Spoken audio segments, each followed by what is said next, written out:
হেই বন্ধুরা, কেমন আছো সবাই? দেখো রাত্রির বাজে 12:30। ঘুম আসছে না, কি করব। তাই মনে হলো যে হঠাৎ করে ল্যাপটপটা নিয়ে বসে পড়লাম। তো ল্যাপটপটা নিয়ে বসে পড়েছি এমনি এমনি না বন্ধুরা, যখন বসেই পড়েছি কিছু একটা কাজের কাজ নিশ্চয়ই করতে হবে। তাই জন্য বড়মশাইকে বললাম, তো তুমি তো এক্সেলের কাজ জানো, আমি তো খুব একটা জানি না, তো আমাকে একটু শিখিয়ে দাও। তো বড়মশাই যথারীতি আমার কথা মতো শেখাতে শুরু করলো। তো আমিও সত্যি বন্ধুরা আশা করিনি প্রথমবারে এতটুকু করতে পারবো। মানে আমার এক্সপেকটেশনের বাইরে ছিল যে আমি একবারে দেখে এতটা করে ফেলতে পারবো।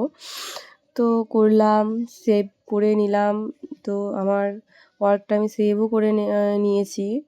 তো প্রথমবারে আমি অনেকটাই করতে পেরেছি বন্ধুরা। এটা আমার কাছে ভীষণ রকম একটা আনন্দের বিষয়। তাই ভাবলাম যে তোমাদেরকে একটু জানিয়ে দিই। সব ভিডিওতে বলি তোমাদের সাথে একটু শেয়ার করে নিই।